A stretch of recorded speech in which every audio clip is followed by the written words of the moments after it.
स्वागत है एस्पिरेंट्स आप सभी लोगों का शरणम का ये डिजिटल प्लेटफॉर्म जिस पर आप मुझे देख रहे हैं। मैं हूं सौरभ नामदेव।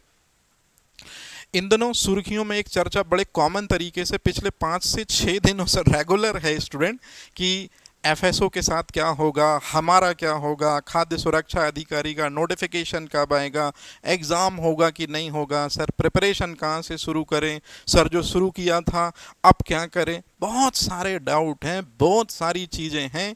हालांकि एस्पिरेंट जब ये घटना घटी उस समय मैं अवेलेबल नहीं था, लेकिन जैसे ही आज मैं तत्काल आया हूँ मुझे लगा कि मेरे स्टूडेंट परेशान ना हो, और न केवल मेरे स्टूडेंट बल्कि एटलीस्ट जितने भी एफएसओ एस्पिरेंट जो इस एग्ज़ाम की प्रिपरेशन कर रहे थे, चाहे वो इस ऑर्गेनाइजेशन के हों या किसी भी ऑर्गेनाइजेशन या किसी भी कोचिंग ग्रुप के हों मेंबर, उनको मैं एक साफ साफ बिल्कुल सुथरी तरीके से चीज़ जितने भी एस्पिरेंट हैं उनको बताना चाहता हूँ कि असल मायने में गवर्नमेंट आगे चल के क्या प्लान करने वाली है एफएसओ को लेकर, आपके नोटिफिकेशन को लेकर भी निश्चित रूप में गवर्नमेंट का क्या सोचना है। बिल्कुल सिंपल तरीके से मैं आपको चीज़ें बताऊंगा। तो यहाँ कुछ चीज़ें मैंने आपको एकदम क्लियर करके दी हैं एस्पिरेंट, पहले तो आप इनको बहुत अच्छे से समझ लीजिए। जैसे मेरे जो सामने आपको स्क्रीन दिख रही होगी, उस स्क्रीन में मैंने ये साफ साफ लिखा है कि खाद्य सुरक्षा अधिकारी का अभी कुछ समय पहले, शायद 3 से 4 दिन पहले, गवर्नमेंट ने एक स्टैंडर्ड टैग जारी किया जिसमें उन्होंने नोटिफिकेशन को कैंसिल किया है। स्टूडेंट एग्जाम कैंसिल नहीं हुआ है आपका। उस पूरे प्रपत्र में आयोग की तरफ से कहीं भी ये स्टेटमेंट नहीं दिया गया कि हम एग्जाम कैंसिल कर रहे हैं। हाँ, जो नोटिफिकेशन था और स्पेशली जो नोटिफिकेशन दिया गया था वो किसके लिए, एलिजिबिलिटी क्राइटेरिया को लेकर। इतने दिनों में 5-6 दिनों में आप एक चीज तो समझ गए होंगे एस्पिरेंट। क्या समझ गए होंगे? देखिए मैं आपको सिंपल तरीके से थोड़ा जल्दी बता देता हूं कि जब एफएसओ की वैकेंसी 24 में आई थी, मतलब नोटिफिकेशन जब लॉन्च हुआ था, तब उस नोटिफिकेशन में उन्होंने स्पेसिफिक कुछ फील्ड रखी थी, जैसे बायोटेक, एग्रीकल्चर, ऐसी कुछ स्पेसिफिक फील्ड थी। तो मैं उसको लिख देता हूं स्टूडेंट कि जो क्राइटेरिया रखा था उन्होंने वो स्टैंडर्ड पर्टिकुलर कुछ एग्जाम, शायद 20 से 25 ऐसी लिस्ट बना के दी थी कि अगर आप इसके अंदर एलिजिबल हैं तो आप एफएसओ का एग्जाम दे सकते हैं। मतलब सिलेक्शन जो क्राइटेरिया है वो कुछ पर्टिकुलर पोस्ट को लेकर ही दिया था। आई थिंक शायद 20+ कुछ वो पोस्टें थी, है ना, जैसे बायोटेक हो गया, एग्रीकल्चर हो गया, एनिमल हस्बेंड्री हो गया, ऐसे को लेकर थी। लेकिन स्टूडेंट आपको भी पता है कि फिर उसके बाद जस्ट आता है 25, है ना, और 25 में एक नया नोटिफिकेशन जारी करता है एमपीपीएससी, जिसमें वो साफ साफ क्या करता है कि जो एमबीबीएस है, जो एलोपैथी में है, और जो आयुष सेगमेंट के जितने भी रेस्पेक्टेबल डॉक्टर्स हैं उनको एलिजिबल कर दिया जाता है। इसी कैटेगरी में जो बी फार्मा स्टूडेंट्स हैं उनको भी क्या कर दिया जाता है, एलिजिबल कर दिया जाता है। अब आप मेरे को एक बात बताइए स्टूडेंट, जब गवर्नमेंट ने एफएसओ की वैकेंसी निकाली थी तब उन्होंने अपने राजपत्र में ये चीज साफ साफ मेंशन करी थी, जो गवर्नमेंट का गजट था उसमें ये उन्होंने साफ साफ मेंशन किया था ये वाला क्राइटेरिया। लेकिन 25 में जब नोटिफिकेशन आया तो उसमें इन लोगों को जो न्यू हैं, ये न्यू जो सिलेक्शन क्राइटेरिया जिसको ऐड ऑन किया गया, इसको भी तो अब कहाँ फिलअप करना होगा स्टूडेंट, यहाँ फिलअप करना होगा, यहाँ बताना होगा। मतलब और भी कुछ पर्टिकुलर चीज़ें हैं, जैसे आपने देखा होगा कि कई बी फार्मा वाले स्टूडेंट हैं, वो जब फॉर्म फिलअप कर रहे हैं तब उनके सामने 2 कैटेगरीज आ रही हैं। पहली कौन सी कैटेगरी आ रही है स्टूडेंट कि केमिस्ट्री में फॉर्म फिलअप करें वो, या दूसरी कैटेगरी आ रही है मेडिसिन की।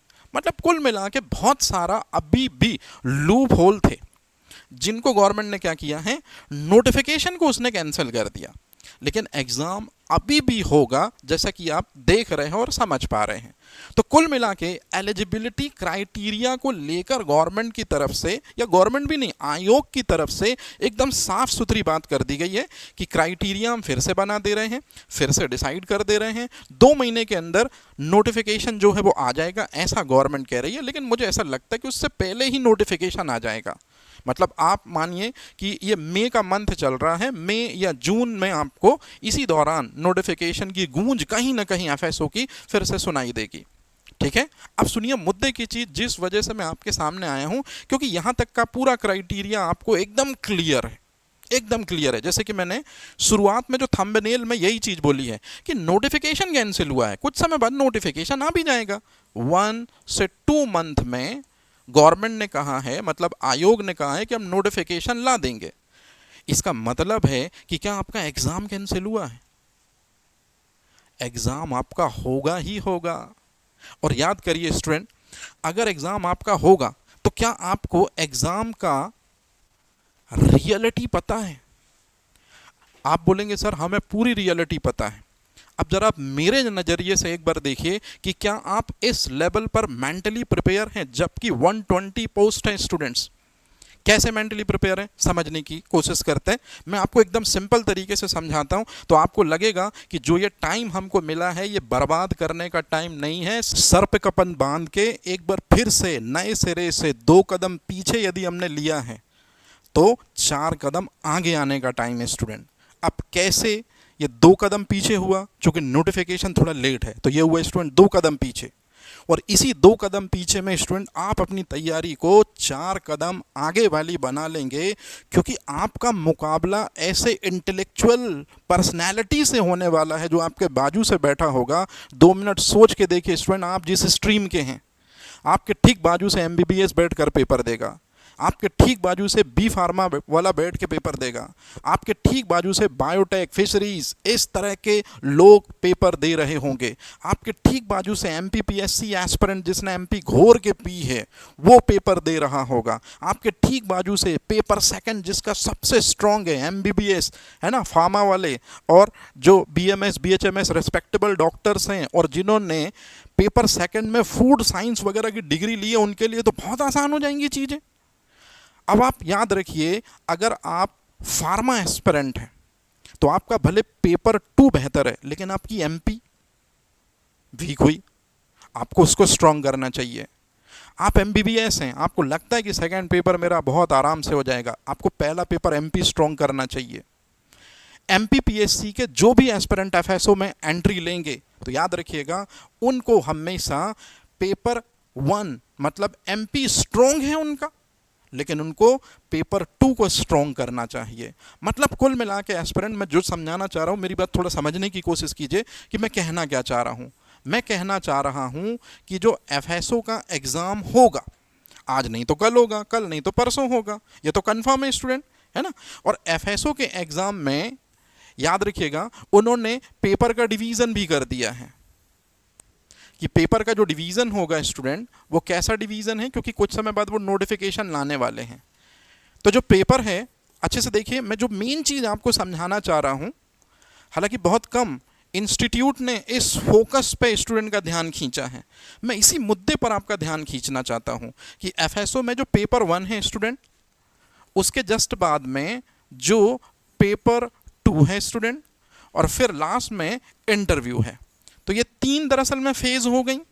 कौन कौन सी 3 फेज स्टूडेंट? सबसे पहला पेपर 1, फिर इसके बाद पेपर 2 जो टेक्निकल है, और तीसरे नंबर पर इंटरव्यू। अब सुनिए मेन चीज़ जो मेरे को आपको समझाना है, और स्टूडेंट प्लीज़ मेरी बात को आज से ही, इस लेक्चर के बाद आप प्लीज़, अभी तक यदि रो रहे थे, यदि आप शोक मना रहे थे, जैसे स्टूडेंट हमेशा मेरी एक बात याद रखेगा, सुनामी में जिसका सब कुछ बह जाता है उसके पास ज़िंदगी जीने के सिर्फ 2 ही तरीके हैं कि ज़िंदगी भर या तो सुनामी की चीज़ को या सुनामी की नेगेटिविटी को माइंड में लिए हुए वो पूरी ज़िंदगी काट दे, और या तो दूसरा बिल्कुल क्लियर सेगमेंट है कि जो होना था हो चुका, भगवान की मर्जी समझ के उससे मुड़े और एक नए पॉजिटिव एटीट्यूड के साथ जो बचा है उसको नए सिरे से शुरू करें।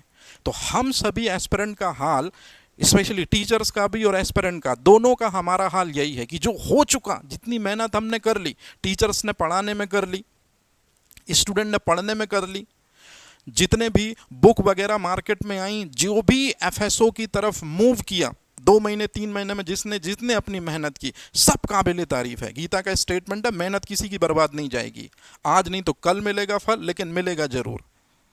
मेरी बात समझ में आ रही है एस्पिरेंट? तो बिल्कुल घबराना नहीं, बिल्कुल डरना नहीं है। ये मालिक ने क्या किया है, हमको थोड़ा सा डिले इसलिए कराया है ताकि हम बेहतर कर सकें। और क्यों बेहतर कर सकें और करना क्यों है बेहतर, आप खुद देखिए। पेपर 1 में स्टूडेंट एमपी आना है। जैसे पेपर 1 में जो एमपी है मतलब मध्य प्रदेश है, और मध्य प्रदेश से स्टूडेंट कितने क्वेश्चन आने हैं, 50 क्वेश्चन आने हैं।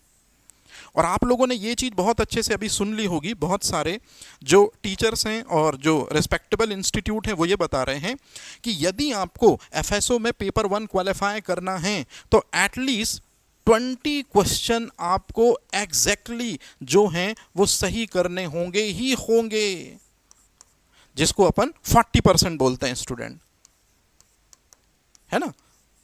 मतलब यदि 50 क्वेश्चन का 40% मतलब 20 क्वेश्चन यदि आपने सही नहीं किए तो आप एफएसओ से ही बाहर हो गए। अब आप मुझे एक बात बताइए एस्पिरेंट, एमपीपीएससी का यदि आप एग्जाम दे रहे थे या एमपीपीएससी से कभी आप फैमिलियर रहे होंगे तो आप खुद देखिए, अगर आपके सामने 50 क्वेश्चन आएंगे और नेगेटिव मार्किंग है तो क्या आप में इतना पोटेंशियल है, इतना दम है कि आप बिना किसी एरर के और नेगेटिव मार्किंग के साथ आप 20 क्वेश्चन एकदम क्लियर कर देंगे?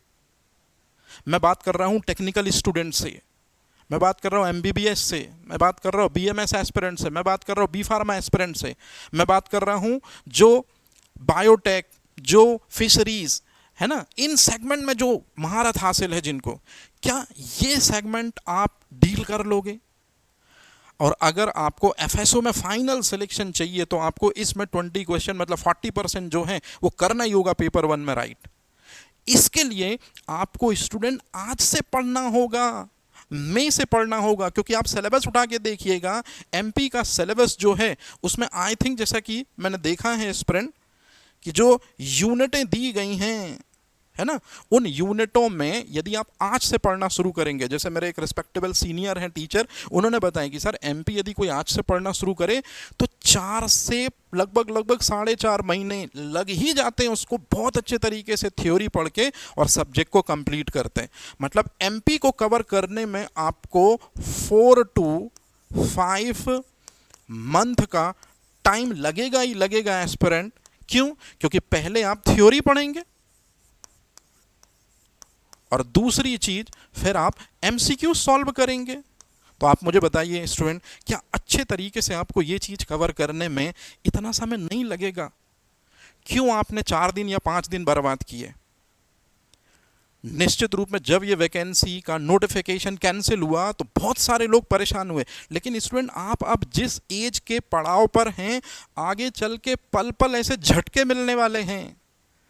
आगे चल के आपको फैमिली में से किसी के गुजर जाने का, किसी चीज़ के खो जाने का, कभी एग्ज़ाम होने का, कभी ना होने का, ऐसे तो कई झटके मिलेंगे। तो क्या हर बार आप दूसरे के हाथ में अपनी बागडोर दे दोगे कि सर हम क्या करें और क्या ना करें? हर बार क्या आप परेशान होते रहोगे? राम जी का राज्याभिषेक होना था, शाम को कंफर्म थी ये बात, रात में पता नहीं कुछ कैसा हुआ। आप सब जानते हो कि क्या हुआ रात में। वो मंत्रा के कहने पर कैकेयी ने दरअसल में राजा दशरथ से अपने वो वरदान मांग लिए, और जैसे ही डे हुआ तो नई एक खबर आई कि भैया रामचंद्र जी जो हैं उनका राज्याभिषेक नहीं होगा, अब उनको वन जाना होगा। हमारे और आपके लाइफ में भी ऐसे ही कुछ फेस आया कि एफएसओ का एग्जाम होगा, चल रहा था, एकदम से एक नोटिफिकेशन आता है धड़ाम से। वो नोटिफिकेशन मान लो कि कैकेयी का वो फाइनल स्टेटमेंट है कि वन जाना होगा। वन जाना होगा का मतलब है कि एग्जाम जो है वो नहीं होगा। इसी तरह से चीज़ें सोची। लेकिन एस्पिरेंट आप खुद सोचिए 2 मिनट के लिए, अगर हम राम से सीखें तो जब राम को ये चीज़ पता चला कि अच्छा मेरा राज्याभिषेक नहीं हो रहा है, मुझे वन जाना होगा, तो उन्होंने क्या अपनी कोई प्रतिक्रिया दी?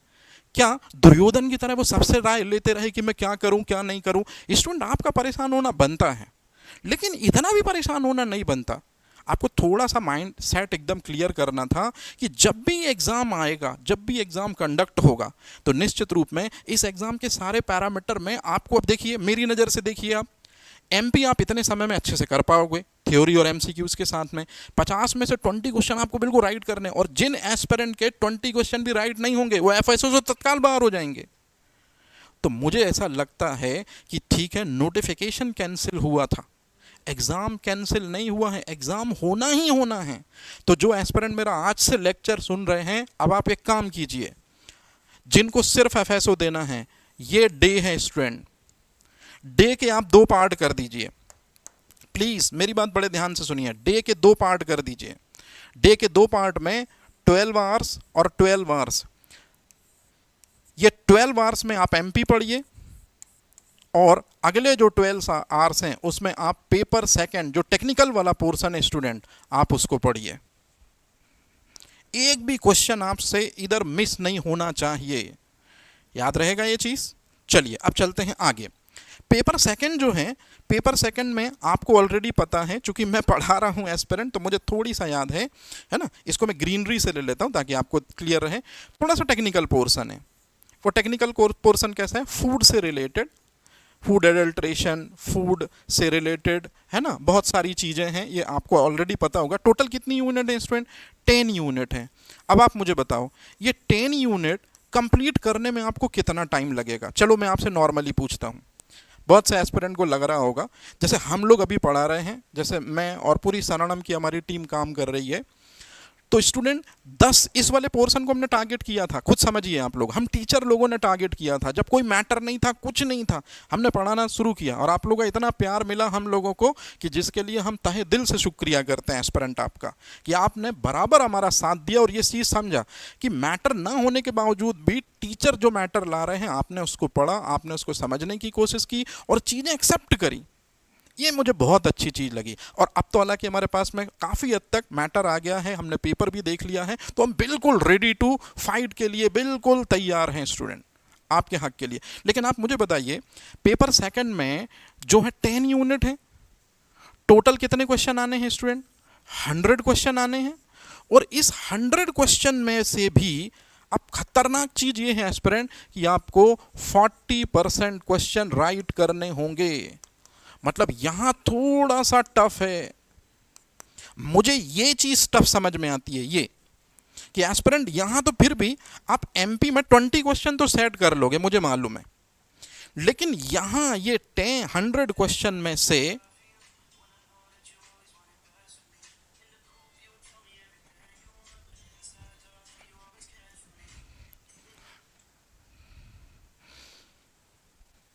ये जो 100 क्वेश्चन है इसमें से आपको कितने क्वेश्चन सही करने हैं स्टूडेंट, 40। अरे कुछ कहलाता है 40, गिनो तो उंगलियां थकने लगती हैं, आपको तो क्वेश्चन राइट करने हैं। और वो भी एमपीपीएससी का बेसिक एग्जाम नहीं है, याद करिए। पेपर 2 में जो लोग शामिल होंगे वो एमबीबीएस, मैं फिर आपको बताने चाह रहा हूं यही बात, यहां टेक्निकल लोग शामिल होंगे। और चूंकि पोस्टें स्टूडेंट इतनी सी हैं, 120 पोस्टें हैं, और आगे मान लो बढ़ेंगी आगे तो 150 होंगी। तो आपको ऐसा नहीं लगता एस्पिरेंट कि जो लोग यहाँ बेहतर हैं वो थोड़ी सी यहाँ बेहतर कर लें, और इंटरव्यू में सबसे इंपॉर्टेंट चीज़ अगर बेहतर है ही तो पोस्ट ले जाएंगे। मतलब ज़्यादा नंबर ऑफ चांसेस यहाँ मेरे को समझ में आ रहा है एस्पिरेंट कि जो टेक्निकल जिसका स्ट्रॉन्ग है, अगर उसने इस पोर्शन को और इस पोर्शन को स्ट्रॉन्ग कर लिया, आप बिलीव करो वो बाहर, मतलब सिलेक्शन में अंदर हो गया और इस दुनिया झमेले से बाहर हो गया। प्लीज़ स्टूडेंट आप लोग को बहुत टाइम देना पड़ेगा ये जो सेकंड वाला पोर्शन है इसको स्ट्रॉन्ग करने के लिए। अगर आप क्वेश्चन का लेवल देखेंगे, हालांकि एमपीपीएससी ने तो 17 साल बाद वैकेंसी दी है, लेकिन रिस्पेक्टेबल जो स्टेट है उन्होंने एफएसओ के जो वैकेंसी ली है या जो पोस्टें ली हैं उस पर जो क्वेश्चन पेपर देखे, देखिए कितने खतरनाक क्वेश्चन है। आप लोगों को, मेरे को लगता है कि इस वाले पोर्शन को कंप्लीट करने में, टेक वाले पोर्शन को कंप्लीट करने के लिए स्टूडेंट आपको यदि एमपी को कवर करने में आपको यदि 4 to 5 मंथ लग रहे हैं, तो मुझे 100% ऐसा बिलीव है कि टेक्निकल पोर्शन को बहुत अच्छे से कंप्लीट करने में आपको लगभग 5 से 6 मंथ तो लगने ही लगने हैं। इतना टाइम आपको लगना ही लगना है स्टूडेंट, आप मानो और चाहे ना मानो। तो यहां पर आपको क्या करना होगा, थ्योरी भी पढ़नी होगी, जैसा कि मैं शुरू से ही बोल रहा हूं कि सबसे पहले आपको थ्योरी पढ़नी होगी और फिर उसके साथ साथ में आपको एमसीक्यूज भी सॉल्व करने होंगे। हालांकि मैं इस बात के लिए हौसला अफजाई दूंगा कि कुछ रिस्पेक्टेबल चैनल्स जो हैं वो कंटिन्यू एमसीक्यूज सॉल्व करा रहे हैं। तो ऐसे रिस्पेक्टेबल टीचर जो हमेशा स्टूडेंट के लिए खड़े हुए हैं वो सच में हौसला अफजाई के पात्र हैं कि निश्चित रूप में इस स्टेटमेंट को देख के कि नोटिफिकेशन कैंसिल हो रहा है वो हार नहीं माने। एक दिन के बाद दूसरे दिन अपने रिस्पेक्टेबल बोर्ड मेंबर से उन्होंने चर्चा करी होगी और फिर वो एक बार नए सिरे से स्टूडेंट के बेहतरी के लिए वो आ चुके हैं। तो बहुत सारे लोग हैं, हम लोग भी आगे चल के ऐसा ही करेंगे, और जैसा हम लोग करते ही आ रहे थे, हमने एमसीक्यू सीरीज स्टार्ट की थी, और थोड़ा सा इसी वजह से मैं किसी कारण से थोड़ा बाहर चला गया था, मैंने बताया भी था हमारे एस्पिरेंट को, लेकिन जो यूट्यूब पे मेरे से जुड़े हैं, सिर्फ यूट्यूब से पढ़ रहे हैं, तो किसी कारण से मैं बाहर चला गया था, लेकिन अब मैं बैक टू द पवेलियन, है ना, अब मैं बेहतर तरीके से एस्पिरेंट के लिए सोच पाऊंगा। मतलब स्टूडेंट आप खुद देखिए, एमपी तैयार करने में 4 to 5 मंथ लगने हैं आपको, 5 to 6 मंथ आपको पेपर सेकंड को तैयार करने में लगे हैं। इसका मतलब क्या है एस्पिरेंट? अरे भाई, वैकेंसी आज आए चाहे कल आए, वो इम्पॉर्टेंट नहीं है। और चूंकि एफएसओ लाइमलाइट में आ चुका है तो वैकेंसी आनी आनी है, क्योंकि सरकारों का ये स्टेटमेंट है कि एफएसओ देंगे, आयोग भी कह रहा है। अगर ऐसा होता तो वो एग्जाम ही कैंसिल कर देता तो कहानी होती, लेकिन उसने कहा नोटिफिकेशन कैंसिल करते, और वो भी एलिजिबिलिटी क्राइटेरिया वाला, मतलब एग्जाम तो वो लेगा। एस्पिरेंट, मेरा सिर्फ आपसे इतना कहना है, एक पेड़ है आपके पास में और सबको दे दी गई हैं तलवारें, ये सबको दे दी गई हैं कुल्हाड़ियाँ, ये टाइम है कुल्हाड़ी पे धार करने का, तलवार पे धार करने का। इतना बेहतर धार कीजिए पेपर 1 में, ये टाइम भले लग जाए आपको, इतना बेहतर धार कीजिए कि यहाँ पर आप लोग 50 में से कम 30+ क्वेश्चन सही करिए, एकदम 30+ क्वेश्चन सही करिए। और सेम चीज यहाँ पर भी स्टूडेंट, यहाँ पर अगर 100 क्वेश्चन है तो 40 का उन्होंने क्राइटेरिया रखा है, हालांकि जनरल के लिए रखा है, 10-10 घटा दिया है उन्होंने एसटी एससी के लिए, लेकिन आप तो सब बराबर हैं, जनरल भी बिल्कुल बराबर है ना, ओबीसी भी बराबर है और एसटी एससी भी बराबर है। हम इसी क्राइटेरिया को मान के चलते हैं कि 40% का क्राइटेरिया मान लेते सबके लिए, तो आप यहाँ पर ये 20 क्वेश्चन की और हाइक रखिए स्टूडेंट, लगभग 60 to 70 क्वेश्चन आप यहाँ मारने की कोशिश करिए, एकदम परफेक्ट राइट। और आप निश्चित रूप में इस टाइम में ऐसा कर भी लेंगे, बिल्कुल कर लेंगे, मुझे 100% बिलीव है कि आप एमपी को, मेरी नज़र में, मैं यहाँ चेंज कर रहा हूँ स्टूडेंट, है ना, मेरे हिसाब से आप पेपर 1 में लगभग 30+ तो ले ही आएंगे, चूंकि आपके पास टाइम है स्टूडेंट। और मैं आपको ये बिलीव दिलाना चाह रहा हूँ कि आप इस टाइम पीरियड में ये बहुत आराम से ला सकते हैं 30+। और इसी तरह से यहां पर भी टैग वाले पोर्शन में आप 65+ भी बहुत अच्छे तरीके से ला सकते हैं, बहुत आराम से ला सकते हैं। और अब आता है सबसे इंपॉर्टेंट चीज, ध्यान से सुनिएगा एस्पिरेंट, तीसरा जो फेज है पेपर का, ये सबसे इंपॉर्टेंट फेज है। आप देखिएगा स्टूडेंट, पोस्टें कितनी है टोटल एफएसओ में अभी? 120। जिन लोगों को बोलने से डर लगता है, जो लोग 4 लोगों के सामने ढंग से बोल ही नहीं पाते हैं, वो लोग हाथ जोड़ के उनसे निवेदन है कि इस एग्जाम से क्विट ही हो जाएं खुद से। क्योंकि जब आप 4 लोगों के आगे नहीं बोल पाते हैं तो वो पैनल और बोर्ड जो इंटरव्यू लेगा आपका, वहां तो एकदम एक्सपर्ट बैठे होंगे, और वहां के जो मार्क्स हैं वो भी आपके फाइनल क्राइटेरिया में ऐड होंगे। टोटल 500 मार्क्स का क्वेश्चन है, 500 और 50 इंटरव्यू के हैं। तो इसलिए आपको याद रखिए, बोलना है। इंटरव्यू में क्या करना होता है एस्पिरेंट? बोलना होता है। लेकिन सिर्फ बोलना नहीं है कि सिर्फ सॉरी बोलने से काम चल गया। ये एमपीपीएससी का इंटरव्यू नहीं होगा स्टूडेंट, क्योंकि पोस्टें बहुत कम है। आपको साइंटिफिकली बोलना होगा, आपको रियल बोलना होगा। जो क्वेश्चन पूछा जाएगा आपको वो ही बताना होगा। जैसे पूछा गया आपसे कि फूड आइटम्स में नमक को क्यों यूज़ किया जाता है? प्रिजर्व करने के लिए। तो आपको बिल्कुल एग्जैक्टली आंसर करना होगा कि नमक में ये कैपेबिलिटी है कि मॉइस्चर को बाहर कर देता है, और मॉइस्चर बाहर हुआ तो ऑक्सीजन बाहर हुई, और यही ऑक्सीजन, यही जो मॉइस्चर है, यही माइक्रोबियल ग्रोथ का रीज़न बनता है। ऐसा बोलना होगा आपको।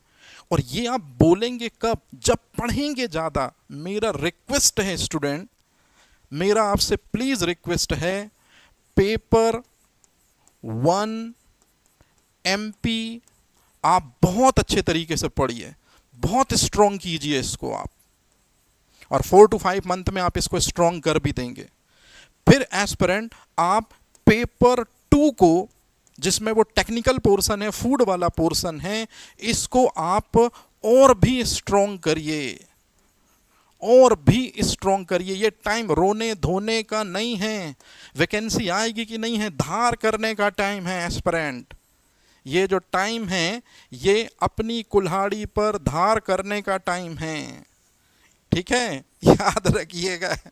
ये जो टाइम है, ये जितनी शार्प, जितनी बेहतर आपकी धार होगी एस्पिरेंट, उतने आसानी से एफएसओ वाला जो पेड़ है, मतलब जो एग्जाम है, ये आप इजीली क्रैक कर सकेंगे। तो याद रखिएगा, ये जो टाइम आपको मिल रहा है, मतलब यदि आप 4 to 5 मंथ में इसको खत्म कर पाते हैं, 5 to 6 मंथ में इसको खत्म कर पाते हैं, मतलब लगभग हम मान लेते हैं कि अभी ये मई चल रहा है एस्पिरेंट, तो मई से लगभग आपका जो एग्जाम है वो उम्मीद तो यही की जा रही है कि दिसंबर में होना है ना। मतलब आपके पास फिक्स टाइम है स्टूडेंट, 5 to 6 मंथ। प्लीज जो समय आपने यूज कर लिया है, जो समय आपने अभी तक रोने धोने गाने, है ना, डीमोरलाइज होने में कर लिया है, लेकिन मैं बात कर रहा हूँ उन एस्पिरेंट से जिनको लगता है एफएसओ में वो 120 में से एक पोस्ट मेरी है। वो लोग सीधे सीधे मेरी बात अच्छे तरीके से सुने। पेपर 1 अभी से एमपी स्ट्रॉन्ग करना शुरू कर दीजिए। जितना ज़्यादा एमसीक्यूज लगाना शुरू कर देंगे उतना फ़ायदे में रहेंगे, जितना ज़्यादा थ्योरी पढ़ना चाहेंगे उतना ज़्यादा फ़ायदे में रहेंगे। पेपर 2 जो टेक्निकल पोर्शन है, जिसमें फूड से रिलेटेड क्वेश्चन है टेक वाले, उनको और स्ट्रॉन्ग कीजिए, उनको ज़्यादा से ज़्यादा पढ़िए। करंट अफेयर्स में जरूर देखते रहिए कि फसाई का क्या मोमेंट है। जैसे अभी फसाई पनीर को लेकर क्या कर रहा है, वो बहुत ज़्यादा स्ट्रिक्ट है क्योंकि शादी पार्टियों का सीजन चल रहा है। सो पनीर मतलब मिल्क प्रोडक्ट में एडल्ट्रेशन को कैसे चेक करते हैं।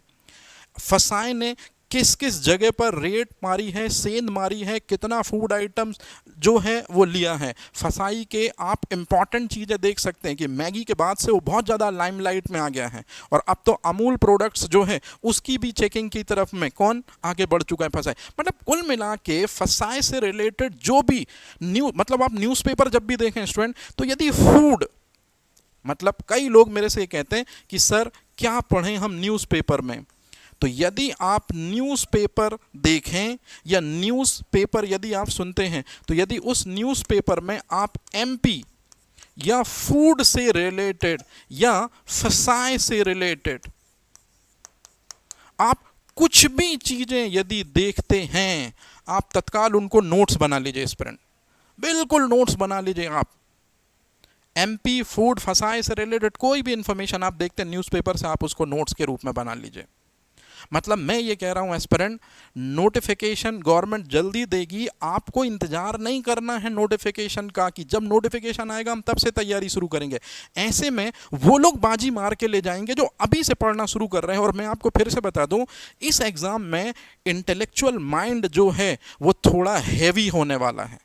मतलब जिसका ये वाला पोर्शन स्ट्रांग होगा, पेपर सेकंड वाला जो पोर्शन स्ट्रांग होगा, मैंने आपको बताया किनका स्ट्रांग होगा, वो टेक्निकल जिनको ऐड कर दिया गया है, वो लोग यहाँ बहुत अच्छे से इनको गेन कर पाएंगे। लेकिन उनके लिए सबसे बड़ी दिक्कत है यहाँ एमपी वाले सेगमेंट में। और जो लोग बहुत अच्छा पढ़ते हैं, ऐसा मैंने सुना है कि वो लोग बहुत अच्छा कई बार बोल नहीं पाते हैं, या बोल तो पाते हैं लेकिन रियलिटी के साथ नहीं बोल पाते। तो आप लोगों को इन 3 पैरामीटर पे काम करना होगा एस्पिरेंट। कौन कौन से 3 पैरामीटर पे? सबसे पहले एमपी को आप बिल्कुल स्ट्रांग कर दीजिए।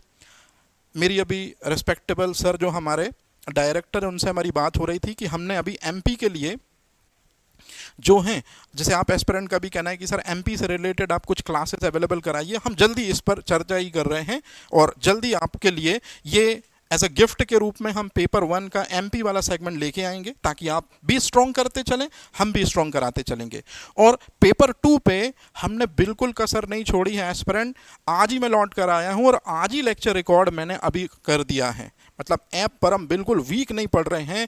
जो स्टूडेंट अपनी प्रिपरेशन कर रहे थे वो कंटिन्यू प्रिपरेशन करते चलें। हम 2 से 3 मंथ के अंदर अपना सिलेबस कंप्लीट कर देंगे, बिल्कुल। तो मेरा बस यही कहना है आप सभी लोगों से, ये 3 रियलिटी को देखकर प्लीज आप डिसीजन खुद से लीजिए कि यदि आपको प्रिपरेशन करनी है एफएसओ की, और प्रिपरेशन करनी नहीं है स्टूडेंट, ये तो सब करते हैं, सिलेक्शन यदि चाहिए है, फाइनल सिलेक्शन यदि चाहिए है, तो पेपर 1 स्ट्रॉन्ग करिए, पेपर 2 स्ट्रॉन्ग करिए, और इंटरव्यू पे बोलना होगा, इसलिए पहले पढ़िए और फिर मिरर प्रैक्टिस करिए। तब कहीं आप एफएसओ में 120 में से एक पोस्ट अपने नाम पे रजिस्टर्ड करा पाएंगे। और सबसे लास्ट और सबसे कीमती बात जो मेरे को आपको बतानी थी, कई बार लोगों को लगता है कि जब वो एमपीपीएससी का एग्जाम देते हैं तो हाईएस्ट पोस्ट जो है वो अपर कलेक्टर होता है, तो दिखता है अपर कलेक्टर कैसा होता है। यूपीएससी के एग्जाम से कलेक्टर जो है वो बिल्कुल साफ छवि आती है। एफएसओ में फूड सेफ्टी ऑफिसर कैसा होता है, क्या करता है, इसके लिए मैं आपको एक मूवी का नाम बता रहा हूं स्टूडेंट। मूवी का नाम है बेशकल।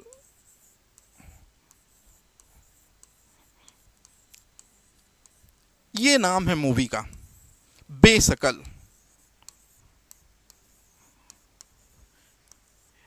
आप YouTube पे डालेंगे student food safety officer movie, तो आपको ये बेशकल मिल जाएगी। और ये बेशकल मूवी में जो रोल प्ले किया है फूड सेफ्टी, हालांकि वो कमिश्नर है, लेकिन ठीक है, एक आइडिया आपको मिल जाएगा। सिद्धार्थ साउथ इंडिया का एक बहुत अच्छा चेहरा है। प्लीज मेरी रिक्वेस्ट है, मेरी रिक्वेस्ट है एस्पिरेंट आप सभी लोगों से, एटलीस्ट जिन्होंने नहीं देखा है ये मूवी एक बार प्लीज आप जरूर देखिए।